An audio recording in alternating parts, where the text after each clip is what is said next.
gawat. Skema pensiun dirombak, simak alasannya. Jangan lupa subscribe channel ini dengan menekan tombol lonceng agar tidak ketinggalan informasi terbaru seputar ASN. Pemerintah berencana merombak program pensiun bagi aparatur sipil negara, ASN, mulai dari tahun depan. Ternyata alasannya adalah risiko fiskal yang muncul akibat fenomena menuanya populasi atau aging population yang semakin banyak. Perlu diketahui, saat ini pemerintah menerapkan skema pembiayaan pay as you go untuk pensiun. Setiap bulan, pemerintah akan mentransfer gaji untuk para pensiunan tersebut. Dengan skema ini, maka gaji PNS sepenuhnya diambil dari APBN.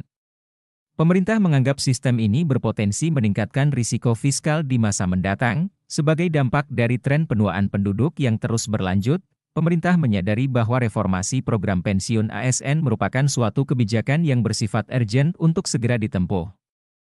Seperti dikutip dari dokumen Kerangka Ekonomi Makro dan Pokok-Pokok Kebijakan Fiskal, KEM PPKF, 2025 edisi pemutakhiran, Selasa, 23 Juli 2024. Di samping itu, pemerintah merasa perlu melakukan perombakan karena menganggap manfaat yang saat ini diterima oleh pensiunan PNS tergolong rendah.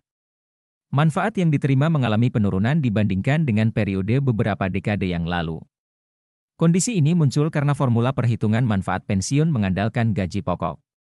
Sementara, rasio tunjangan kinerja terhadap total pendapatan PNS semakin besar. Pemerintah juga memperhatikan tingkat replacement ratio, RR, antar jabatan.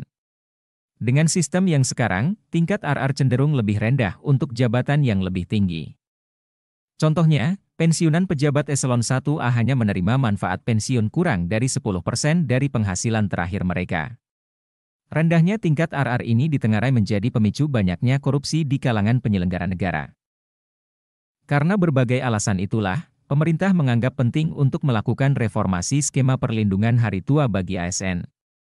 Secara umum, dokumen KEM PPKF membagi arah reformasi program pensiun untuk pegawai ASN menjadi dua kelompok utama. Kedua, program pensiun untuk PNS baru dan PPPK akan diarahkan untuk mengadopsi skema manfaat iuran pasti dengan formula iuran dan manfaat yang berbasis pada take home pay, THP.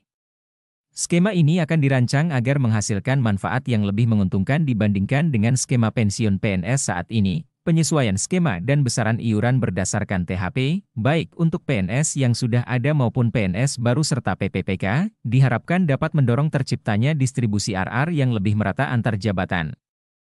Ketiga, yang menjadi alasan utama untuk merombak skema pensiun ASN adalah menjamin kesinambungan program serta kestabilan fiskal. Langkah ini penting untuk memastikan adanya peningkatan manfaat bagi ASN dan juga memastikan bahwa beban finansial tidak diwariskan ke generasi selanjutnya. Keempat, desain reformasi akan membagi beban pensiun antara pemerintah pusat dan pemerintah daerah. Langkah ini sesuai dengan prinsip bahwa pemberi kerja memiliki tanggung jawab dalam menyediakan manfaat pensiun kepada ASN. Perubahan besaran dan formula iuran serta skema dan formula manfaat pensiun akan tetap diputuskan oleh pemerintah dengan mempertimbangkan beberapa faktor, termasuk kemampuan APBN untuk mendanai, kemampuan ASN untuk membayar iuran, peningkatan manfaat, kesinambungan program, serta ketahanan fiskal baik di masa kini maupun di masa depan.